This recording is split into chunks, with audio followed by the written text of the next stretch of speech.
So welcome to the next class of advance. आज की class में हम स्टार्ट करेंगे अकाउंटिंग स्टैंडर्ड 1। लिखो बच्चों इसका नाम, बोलो नाम। Disclosure of accounting policies. Disclosure of accounting policies.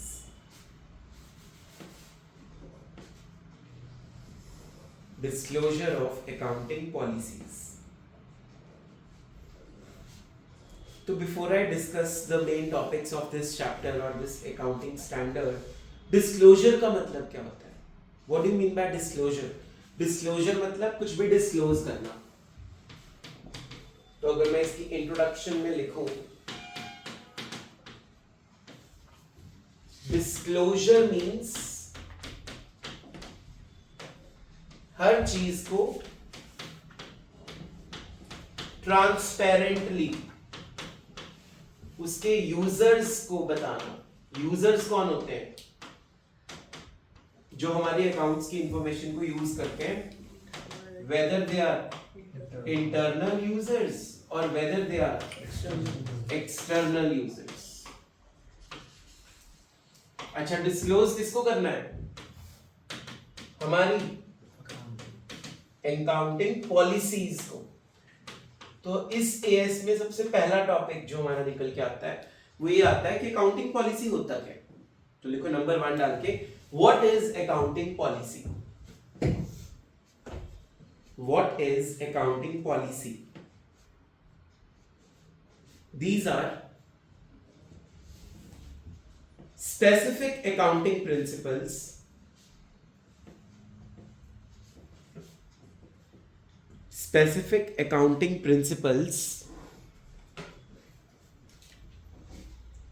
and methods of applying such principles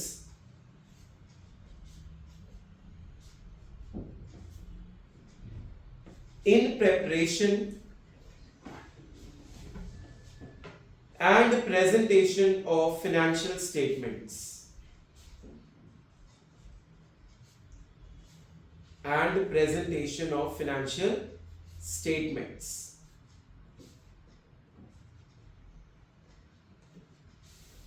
ठीक है। तो अकाउंटिंग पॉलिसीज मैंने क्या लिखवाया है? वृत्ति बोलो बेटा, अकाउंटिंग पॉलिसीज क्या है? स्पीक आउट मैंने लिखना है साथ साथ। These are specific accounting principles and methods. Specific Accounting principles. Underline this word. ये मेन इसका कीवर्ड है, मतलब नीतियां। पॉलिसी का मतलब बेसिकली क्या है? नीतियां। लिखो अंडरलाइन करके हिंदी में, नीतियां।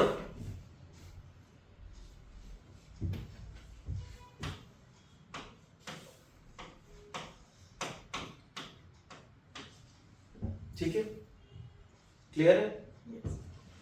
अब जब हमने क्या बनानी है, क्या प्रिपेयर करनी है?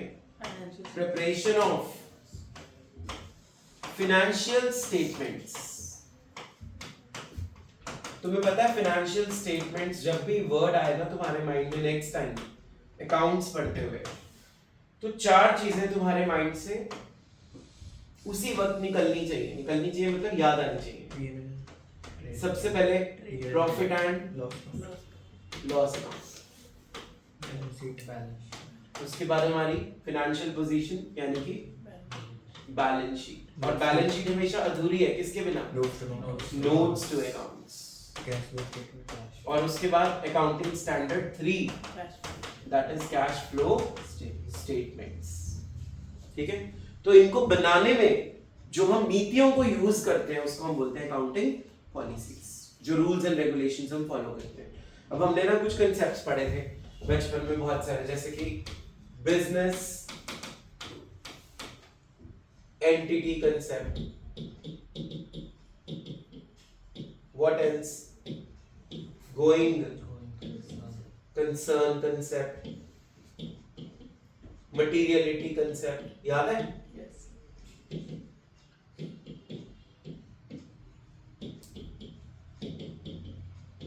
Accrual concept, dual aspect concept,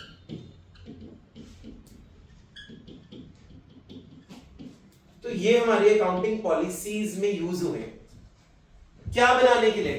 P&L, balance sheet, notes to accounts and cash flow statements, मतलब नीतियां जो आपने यूज की। तो इसमें जो कीवर्ड आपने मेन लर्न करना है वो है specific accounting principles and methods of applying such principles in preparation and presentation. मैंने सिर्फ प्रिपरेशन लिखा है and presentation. Presentation very important, presentation is very important, खाने में भी, पेपर में भी और बुक्स ऑफ अकाउंट्स को मेंटेन करने में भी। अगर मान लो मैं आपको पिज्जा खिला रहा हूँ लेकिन उसी में मैंने बहुत कुछ मिक्स कर दिया, हॉच पॉच कर दिया, तुम्हारा खाने का मन करेगा? नहीं करेगा। लेकिन अगर वो प्रॉपर स्लाइस में कट होगा, उसके ऊपर की टॉपिंग्स अलग अलग दिख रही होंगी तुम्हें, तो प्रेजेंटेशन मैटर्स। सिमिलरली जो तुम पेपर में टेस्ट में मेरे को करके देते हो, मैं मार्क्स नहीं देता चाहे तुम्हारा आंसर भी सही हो। क्यों? क्योंकि क्या कमी है? प्रेजेंटेशन की। सिमिलरली अगर फाइनेंशियल स्टेटमेंट्स तुम बना रहे हो लेकिन तुमने बताया नहीं हम मेथड ऑफ डेप्रिसिएशन कौन सा चार्ज कर रहे हैं, क्यों चार्ज कर रहे हैं, चेंज क्यों कर रहे हैं, मेथड ऑफ इन्वेंटरी में FIFO मेथड क्यों लगा रहे हैं, अगर तुम उसकी प्रेजेंटेशन बढ़िया नहीं करोगे तो भी वो फाइनेंशियल स्टेटमेंट्स पूरी तरह से इनकम्प्लीट रहेंगी। तो जब भी फाइनेंशियल स्टेटमेंट्स बनानी है, मतलब ये 4 चीजें बनानी है, आपको ये ध्यान में आना चाहिए कि हम कौन सी नीतियों को यूज करते हैं। क्लियर है? ये सारा लिखना है, फटाफट लिख लो, ये लिख लो 4 चीजें। Financial statements includes number 1 P&L, number 2 balance sheet, number 3 notes to accounts and number 4 cash flow statements। जितना आपने अभी तक लिखा है उसका क्रक्स लिखवा रहा हूं, लिखो crux. In order to prepare these financial statements, in order to prepare these financial statements, in order to prepare these financial statements, the principles that are applied, the principles that are applied are called accounting policies. The principles that are applied are called accounting policies। हाँ जी, समझ आ गया अब तक सबको? मैंने आपको अभी तक सिर्फ इंट्रोडक्शन में ये बताया है कि इस AS का नाम क्या है, डिस्क्लोजर का मतलब बताया और अकाउंटिंग पॉलिसीज का मतलब बताया। ठीक है, चलो एग्जांपल लिखो। नंबर 1 बताओ बच्चों, डेप्रिसिएशन को वैल्यू करने के 2 मेजर मेथड्स के नाम बताओ। SLM and WDV। So first example is depreciation के methods, that is straight line method और WDV। लेकिन आपको याद होगा फाउंडेशन में आपने बहुत सारे मेथड्स इसके पढ़े थे। Inventory valuation, LIFO, FIFO, weighted average। 2 लिख लेते हैं main, LIFO, FIFO, first in first out. Cash flow statements बनाने के 2 मेथड्स, डायरेक्ट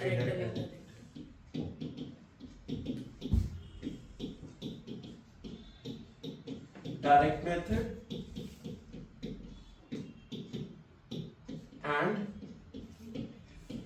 इनडायरेक्ट मेथड। लिखते जाओ साथ साथ मेरे जल्दी। These are the examples। अभी हम इसको elaborate करने वाले हैं।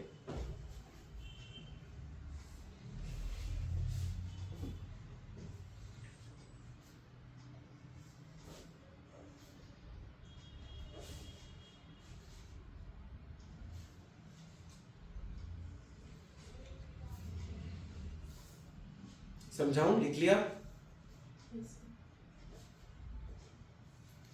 निकुंज, बेटा ट्रेडिंग अकाउंट में अगर मैं हॉरिजॉन्टल बना रहा हूं तो ट्रेडिंग अकाउंट में क्लोजिंग स्टॉक कौन सी साइड पे शो करते हैं? Credit side.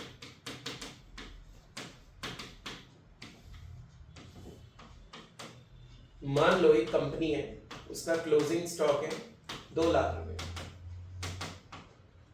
सिमिलरली डेप्रिसिएशन को कौन से अकाउंट में शो करते हो?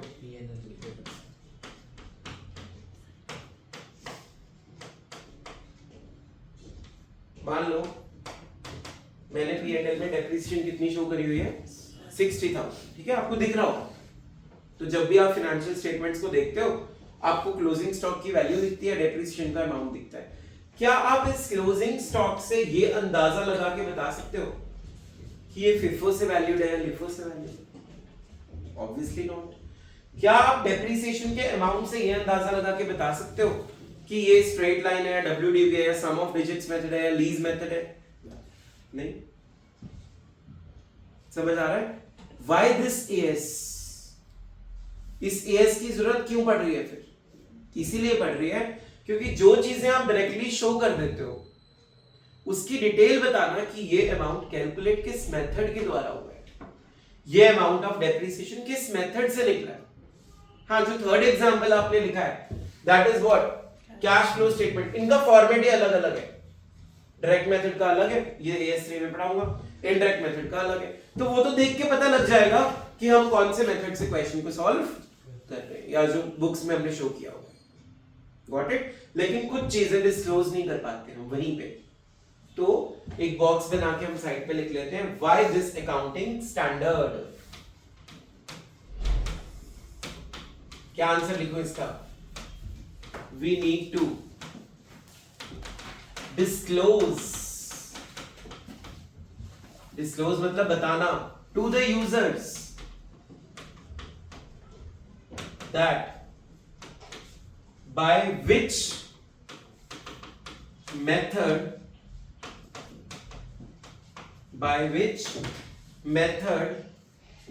of inventory valuation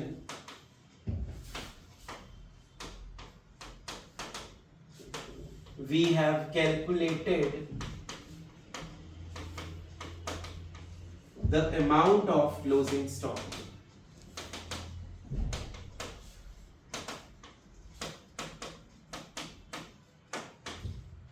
Or the amount of depreciation that is shown in profit and loss account, box 1।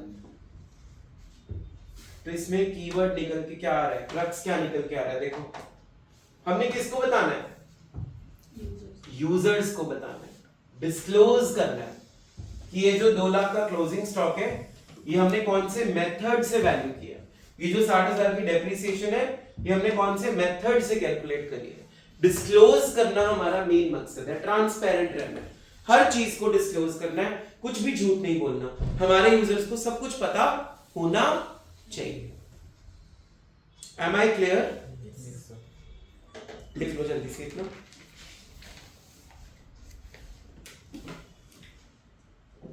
चले आगे।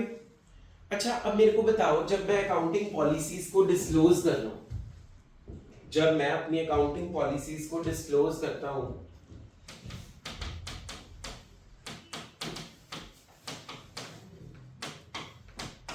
ऐसा भी हो सकता है कि रिपोर्ट के अंदर एक डिस्क्लोजर मेरा फ्रंट पे है, एक कहीं मिड में जाके, एक कहीं एंड में जाके। Is it the right way? Definitely not. वो कंफ्यूज हो जाएगा यूजर जो पढ़ रहा है उसको। सारे के सारे डिस्क्लोजर्स कहां पे होने चाहिए? At one place. जितने भी आपके डिस्क्लोजर्स हैं वो कहां शो होने चाहिए? At one place. तो हैशटैग डालो, नेक्स्ट टॉपिक लिखो। All the accounting policies significant in nature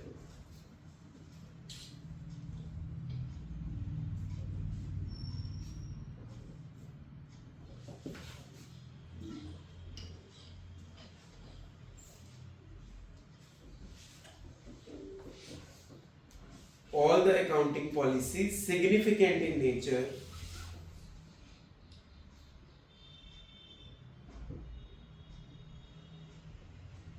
should be disclosed at one place. Should be disclosed at one place so that the users should not get confused. So that the users should not get confused.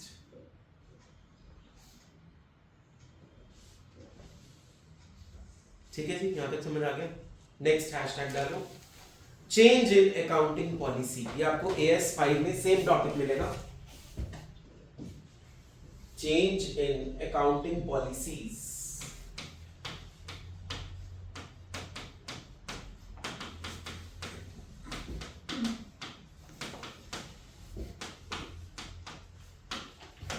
Same to be done in accounting standard number 5. देखो बच्चों, stop writing.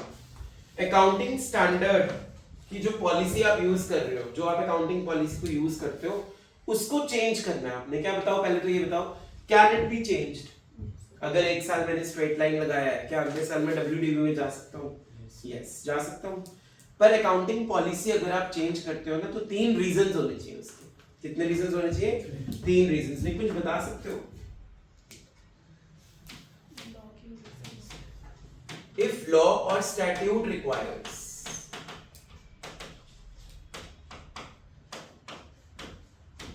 दूसरा, Yes. if AS requires. तीसरा, Better presentation. very good, for better presentation.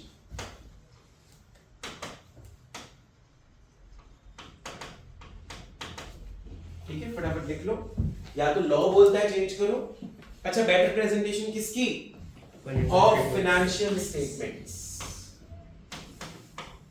Better presentation of financial statements. तो 3 reasons हैं हमारे पास. बोलो सिमर, कौन से हैं? Number 1, law and statute requires. Number 2, AS requires. AS ने खुद को अपने आप को बोल दिया चेंज कर रहा हूं मैं. और तीसरा, हमने अपनी प्रेजेंटेशन को सुधारना है. किसकी प्रेजेंटेशन बेटा? फाइनेंशियल स्टेटमेंट्स की.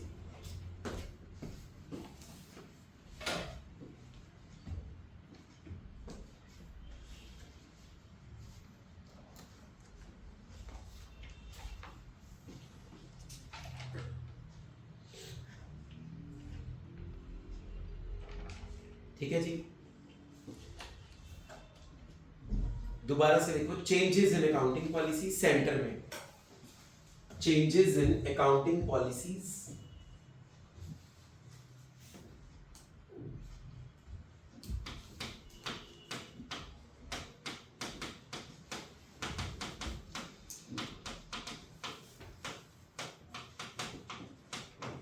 अंडरलाइन है. इसके नीचे 2 बाइफर्केशंस निकालो. बता सकते हो वैभव? करंट पीरियड में वो मटेरियल होगा पहला. दूसरा क्या होगा? कि आगे वाले टाइम सब्सिक्वेंट फ्यूचर में. हेडिंग क्या बोले? Not material. Not material in current period but ascertainable in the later periods. ठीक है, तो पहला क्या लिखेंगे? Material in current period. जल्दी जल्दी लिखो. दूसरा क्या बनेगा? Not material in current period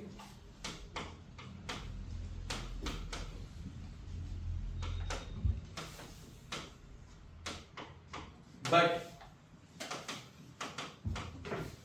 ascertainable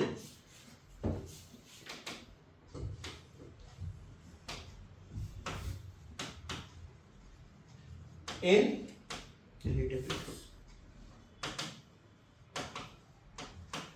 future years या periods.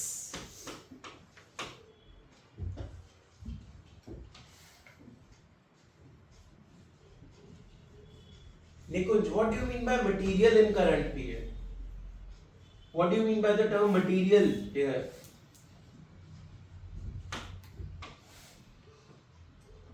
Vriti, मतलब इस करंट पीरियड के लिए इम्पोर्टेंट है.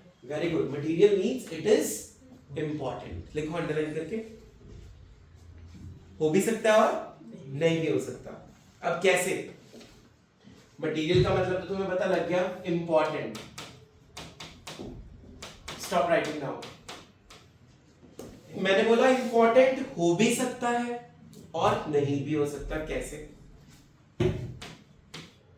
अगर मान लो बच्चों मैंने स्ट्रेट लाइन मेथड से WDV पे आया, हो सकता है मेरी डेप्रिसिएशन का जो अमाउंट है वो चेंज हो रहा है 10 रुपए से। कितने से? 10 रुपए। पहला एग्जाम्पल। दूसरा वो चेंज हो रहा है 10 लाख से या 10 करोड़ से। अब बताओ कौन सा इंपॉर्टेंट लग रहा है? 10 करोड़। तो मटेरियल का मतलब समझ आ गया? It can be important in the current period और it can not be important in the current period. यहां तक क्लियर हो गया? तो अगर 10 रुपए का चेंज है, हो सकता है मैं क्या कर दूं इस चेंज को इग्नोर। लेकिन जहां 10 करोड़ का चेंज है, क्या वहां आप इग्नोर कर पाओगे? तो वो मटेरियल हो गया मेरे लिए। यहां तक समझ आ गया? चलो पहले इतना लिख लो एग्जाम्पल, फिर आगे करते हैं जल्दी से। अब इसको फर्दर 2 पीरियड्स में और डिवाइड करूंगा मैं आगे। इसी को करंट पीरियड को, मटीरियलिटी को 2 पार्ट्स में डिवाइड करते हैं।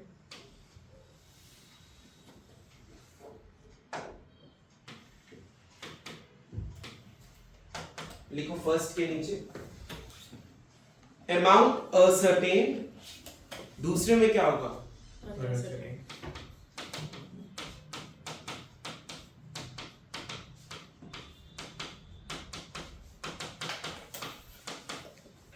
दूसरे में होगा अमाउंट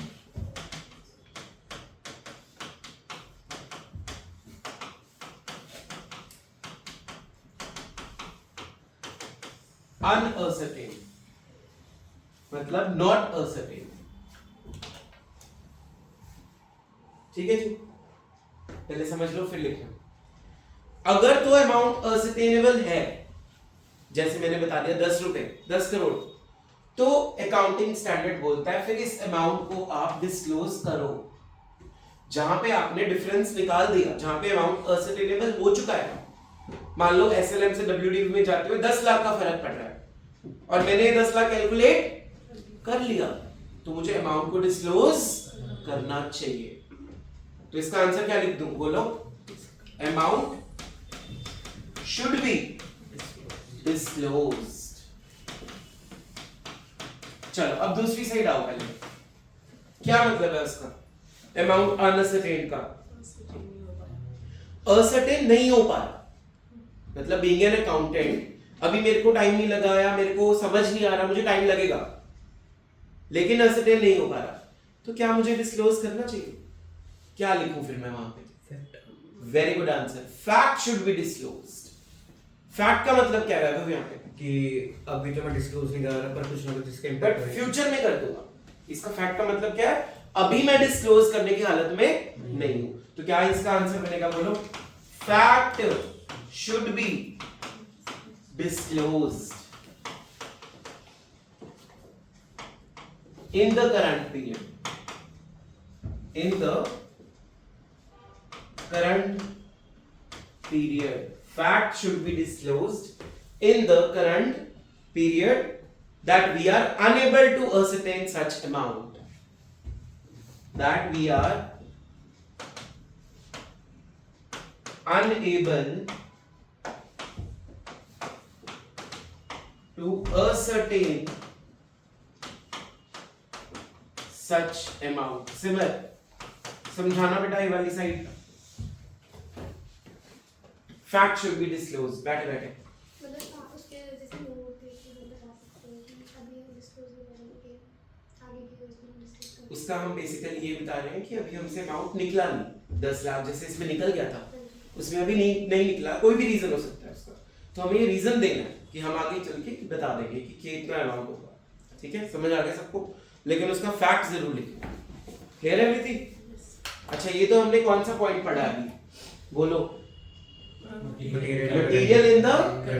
अब दूसरी साइड पे आओ। पहले इसका मतलब पढ़ते हैं। क्या लिखा है मैंने? बोलो, not material in the current period but ascertainable in the future years और पीरियड्स। देखो जिसका क्या मतलब है। सर इस करंट पीरियड में इम्पोर्टेंट नहीं है, बट बाद में हम उसको अटेन कर सकते हैं, अगले फ्यूचर ईयर्स में इम्पोर्टेंट बन सकता है। वेरी गुड आंसर, बहुत अच्छा समझाया है। लास्ट में जो लाइन बोली आपने, अभी के लिए करंट पीरियड में वो चीज मेरे लिए इंपॉर्टेंट नहीं है, वो मेरे लिए मायने नहीं रखती। जैसे कि 10 रुपए का डिफरेंस अभी मेरे लिए इंपॉर्टेंट नहीं है, लेकिन हो सकता है 3 साल बाद वो डिफरेंस क्या हो जाए, ज्यादा, अगले साल क्या हो जाए, ज्यादा, तो तब वो क्या हो जाएगी चीज मेरे लिए इंपॉर्टेंट हो जाएगी।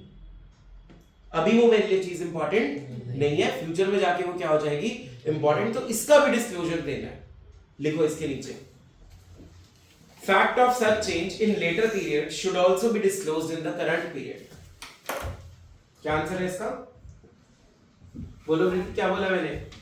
Fact of such change in current period should be disclosed in a Facts of change should be disclosed in the current period। पहले इतना लिख लो फटाफट से। Facts of such change should be disclosed in the current period which will affect the later periods, which will affect the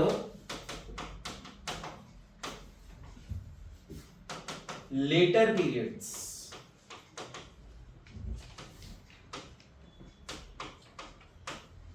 In simple words, इसका मतलब है in simple words, in simple words, in present that thing is not so important,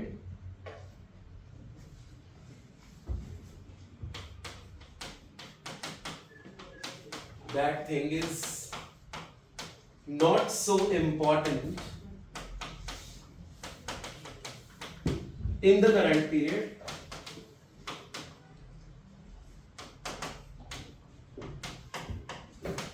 but it will be important,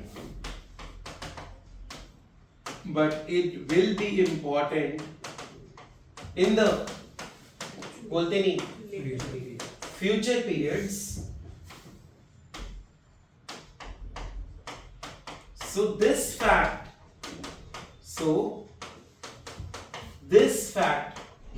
should also be disclosed। बेटा इससे आसान भाषा नहीं है मेरे पास इस चीज को समझाने की, और अगर ये भाषा पेपर में लिखोगे तो 0 मार्क्स मिलेंगे। समझाने के लिए लिखा है मैंने। अभी मैं इसकी लैंग्वेज बताऊंगा तुम्हें, लिखना क्या है पेपर में। ये जब तुम लर्न करोगे ना ये समझने के लिए, तब तुम इस पेज से सिर्फ समझोगे। लर्निंग लैंग्वेज अलग है इसकी पूरी। यहां तक समझ आ गया कि अगर आपको लगता है वो करंट पीरियड में चीज इंपॉर्टेंट नहीं है, लेकिन फ्यूचर में वो चीज क्या हो जाएगी इंपॉर्टेंट, इस फैक्ट को भी क्या करो, डिस्क्लोज करो। ये तो हो गई नॉर्मल भाषा, लेमैन लैंग्वेज। ये जो पूरा चार्ट बनाए इसके ऊपर लिख लो लेमैन लैंग्वेज, ताकि याद रहे। याद नहीं करना है, सिर्फ समझने के लिए। अब अगले पेज पे लिखो इसकी व्याख्या।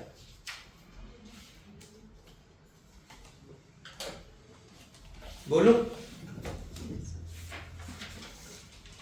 ये लैंग्वेज आपने लर्न भी करनी है और ये लैंग्वेज आपने पेपर में भी लिखनी है, तो इस पे लिख लो learn.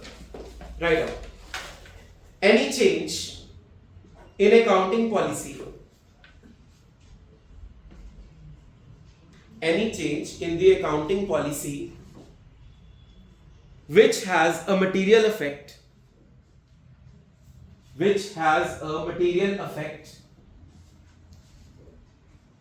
in current period, which has a material effect in current period, or which has reasonably expected to have material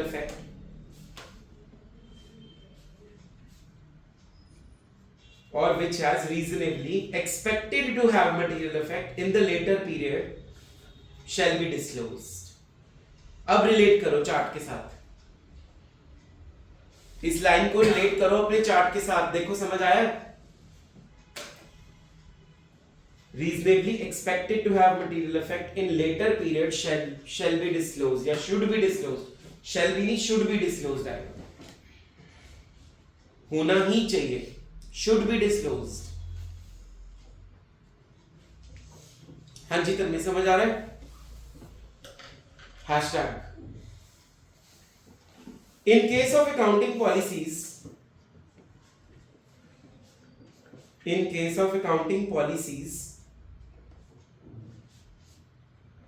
which has a material effect in the current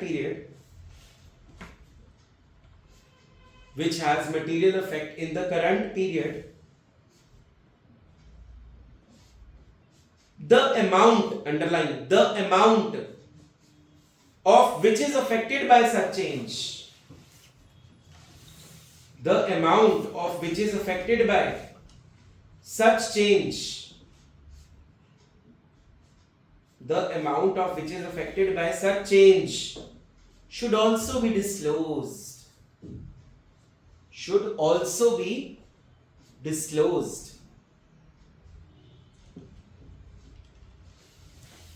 ठीक है? जहां अमाउंट निकल गया वो अमाउंट डिस्क्लोज करना है। देखो ये था, see here, amount should be disclosed. Am I clear? Hashtag where such amount is unascertainable,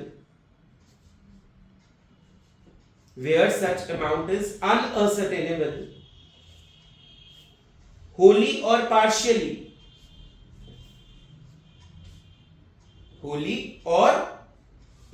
मतलब थोड़ा सा भी अमाउंट अगर निकल गया, the fact should be disclosed.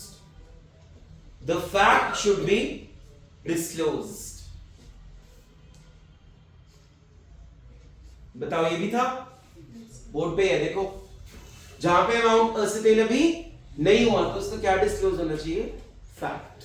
ठीक है कि क्यों नहीं हुआ, अगर पूरा नहीं हुआ या आधा नहीं हुआ या हो जाएगा फ्यूचर में, उसका रीजन भी आपने डिस्क्लोज करना है। Am I clear till here?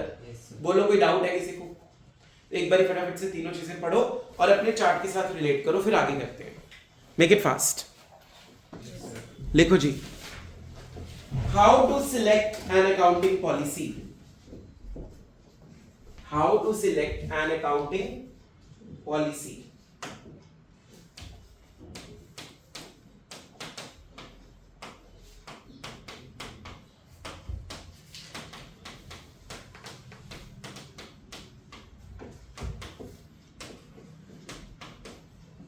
बोलो वृत्ति।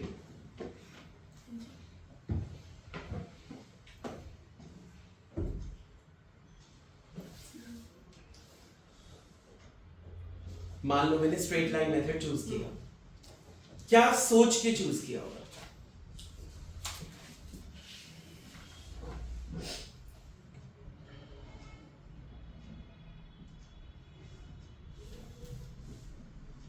True and fair presentation of financial statements and state of the company. बस एक रीजन है। और better presentation, comparison. Prudence, materiality, prudence क्या होता है? नॉर्मल नेम एंड प्रूडेंस कि उसके हिसाब से ही सही है कि नहीं। प्रूडेंस का हमने नाम क्या पढ़ा था? कंजर्वेटिज्म। प्रॉफिट्स के लिए पहले से एंटीसिपेट नहीं करना, लेकिन लॉसेस के लिए एंटीसिपेट करना है। ठीक है, लिखो। Particularly which method is being chosen?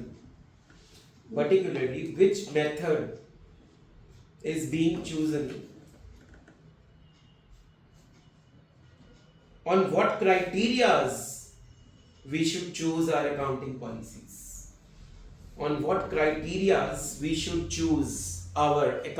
policies? किस क्राइटेरिया पे हमें अपनी अकाउंटिंग पॉलिसी को चूज करना है?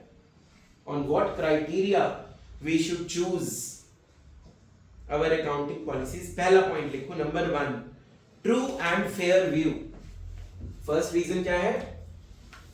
True and fair view. Tanmay इसका क्या मतलब हुआ?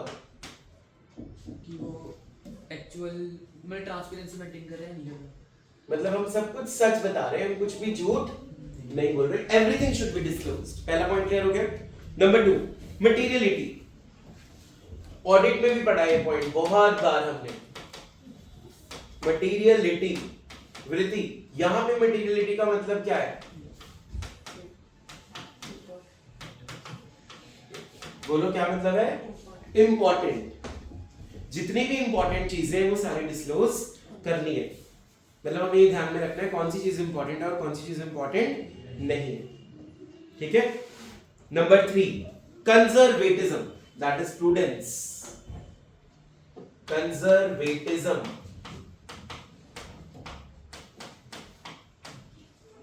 कंजर्वेटिज्म के साथ लाइन में लिख लो वही वाली, anticipate no profits but provides for all possible losses.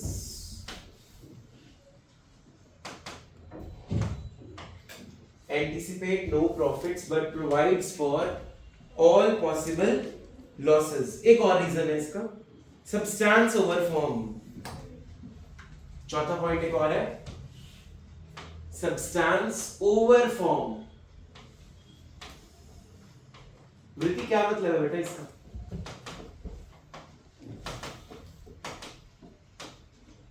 नहीं पता? वैभव, इसमें ऐसे एक एग्जाम्पल था कि प्रॉपर्टी वाला एग्जाम्पल था इसमें कि अगर जैसे 31 मार्च को हमने प्रॉपर्टी ट्रांसफर कर दी, पर लॉ के हिसाब से 2 को ही है, क्योंकि रजिस्ट्रीज के 2 को ही है, पर हम अकाउंट्स में जब अकाउंट बनाएंगे तो 31 को लेंगे। मतलब वो बिल्डिंग हमने अपनी बैलेंस शीट में दिखानी है। शाबाश, वेरी गुड।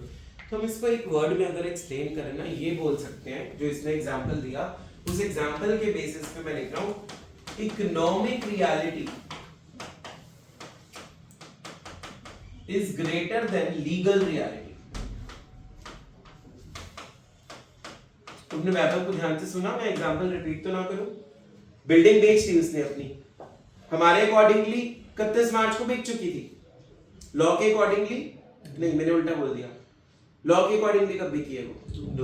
2 को, और 31 मार्च को हमारे पास है, तो हमारी इकोनॉमिक रियलिटी यही है ना, वो बिल्डिंग मेरे पास है, तो मेरी बिल्डिंग मेरी बैलेंस शीट में 31 मार्च को शो होनी चाहिए।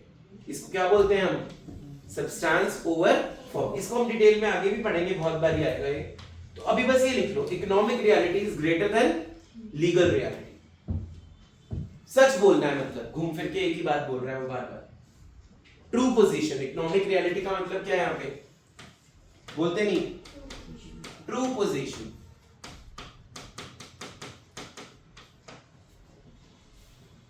अच्छा, अब मेरा क्वेश्चन एक आपसे है निकुंज, हम कंजर्वेटिज्म को फॉलो करते हैं जब, उसके बेनिफिट्स क्या है? एमसीक्यूज में बहुत बार ना पेपर में ये चीज पूछी गई है, कंजर्वेटिज्म के बेनिफिट्स क्या है? What are the benefits of conservatism?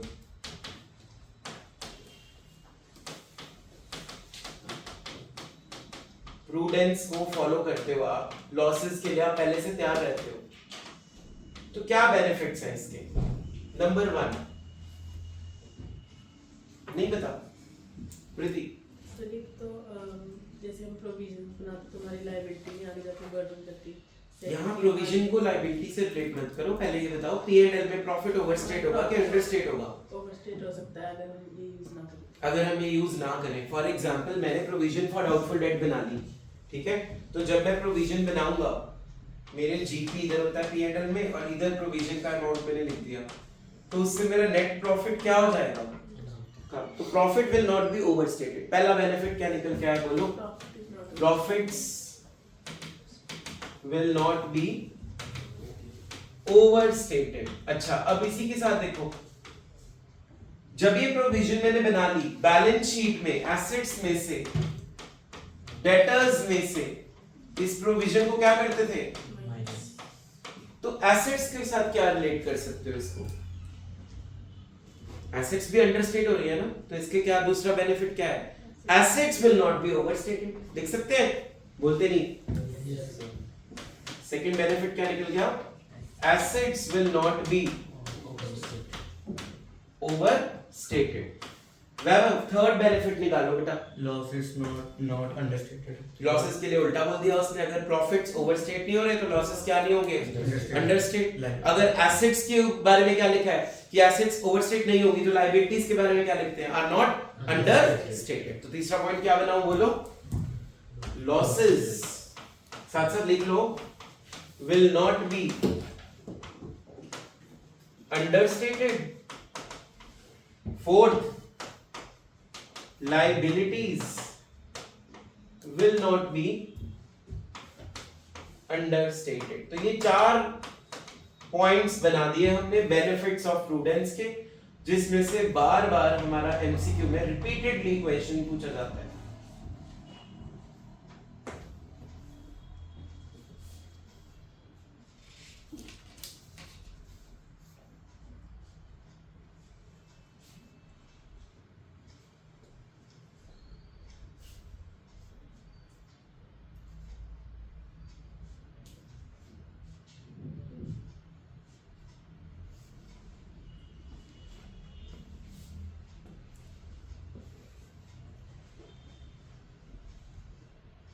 ठीक है बच्चों.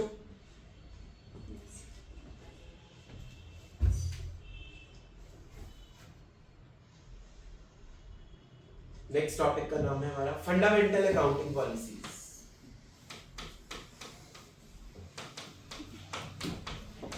Fundamental accounting policies. 3 ऐसे ना कंसेप्ट है जो फंडामेंटली यूज हम करते ही करते हैं. ऑडिट में बहुत इंपॉर्टेंट ऐसे पढ़ा है इसका हमने.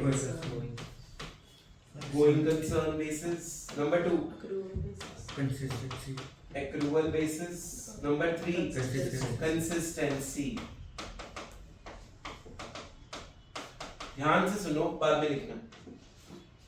गोइंग कंसर्न का मतलब हमने ऑडिट में भी पढ़ लिया कि हम चलते रहे, हमारे पास इतनी एबिलिटी कैपेसिटी होनी चाहिए कि हमारा जो बिजनेस है वो लॉन्ग रन में चलेगा और बंद नहीं होगा. मैन में come man may go, but company will go forever. Company मतलब एंटिटी. एक्रूअल कंसेप्ट का मतलब याद करो, प्लस 1 में पढ़ा तो तुमने, चाहे वो खर्चा अभी तुमने पे कर दिया चाहे नहीं किया, जो जिस साल का खर्चा है उसी साल को रिकॉर्ड होना चाहिए. मान लो मैंने देवा मैम को भी सैलरी नहीं दी, 2025 की सैलरी थी, नहीं दी, तो वो 2025 में ही रिकॉर्ड होनी चाहिए, चाहे मैंने पे उनको 26 में करी हो 27 में करी हो. ठीक है. ऐसी इनकम में भी है. अगर मान लो मुझे किसी बच्चे की फीस अभी नहीं मिली, जिस साल की इनकम है ना मेरी, उसी साल क्या होनी चाहिए वो record in outstanding incomes. Third हमने क्या पढ़ा था, कंसिस्टेंसी. मतलब जो मेथड आप लगा रहे हो वही मेथड क्या होना चाहिए हर बारी से, ताकि कंपैरिजन में इजीली हेल्प हो सके. आप अपना मेथड चेंज नहीं कर सकते हैं, ऐसी बात नहीं है, बट उसके लिए वही 3 रीजंस क्या कहते हैं, law requires, as requires and better presentation. ठीक है बच्चों, समझ आ गया. अब फंडामेंटल अकाउंटिंग पॉलिसीज का यहाँ पे एएस 1 में क्या काम है, वो कहता अगर तो आप ये 3 फॉलो कर रहे हो ना, अगर आप ये तीनों फॉलो तो इसको डिस्क्लोज करने की जरूरत नहीं है. कॉमन सेंस है कि तुम ये फॉलो कर रहे हो. लेकिन जब आप ये नहीं कर रहे ना फॉलो, तब डिस्क्लोज जरूर करना. समझ आ गया. तो क्या बोल रहा है वो, अगर आप फॉलो कर रहे हो इन तीनों को आंखें बंद करके, तो उसके लिए आपको कुछ डिस्क्लोज करने की जरूरत नहीं है. लेकिन जब आप इसको फॉलो नहीं करते हो, तब आपको डिस्क्लोज करना ही पड़ेगा. तो पेपर में ऐसे तो हम लिख नहीं सकते, तो लिखो इसके लिए 2 लाइनें. Fundamental accounting assumptions should not be disclosed. Fundamental accounting assumptions should not be disclosed if followed. If followed, comma, disclosure is required only in case, disclosure is required only in case if not followed, only in case if not followed. ठीक है.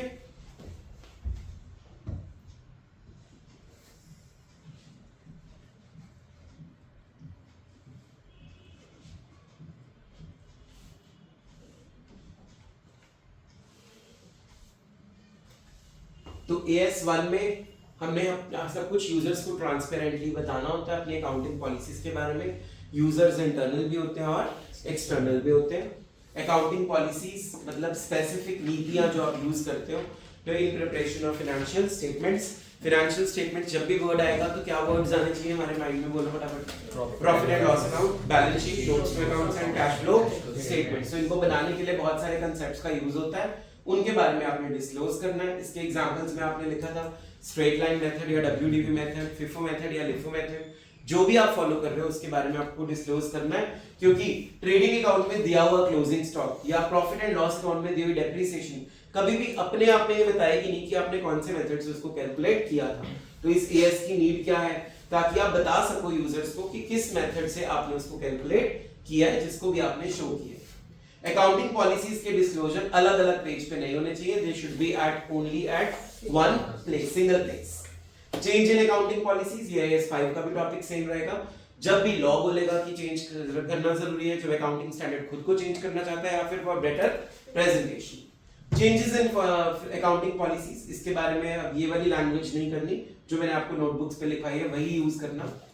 उसके बाद है how to select an accounting policies में 4 point हमने करे थे, बोलो कौन से। Number 1 true and fair, number 2 materiality मतलब इंपॉर्टेंट चीजों का ध्यान रखना, नंबर 3 कंजर्वेटिज्म यानी कि प्रूडेंस, प्रॉफिट्स के लिए एंटिसिपेशन नहीं चाहिए लेकिन लॉसेस के लिए एंटिसिपेशन होनी चाहिए, और चौथा substance over form, economic reality should be greater than the legal reality. और कंजर्वेटिज्म के 4 बेनिफिट्स, प्रॉफिट्स ओवरस्टेट नहीं होंगे, एसेट्स भी ओवरस्टेट नहीं होंगी, लायबिलिटीज और लॉसेस भी अंडरस्टेट नहीं होंगे, ये 4 बेनिफिट्स थे।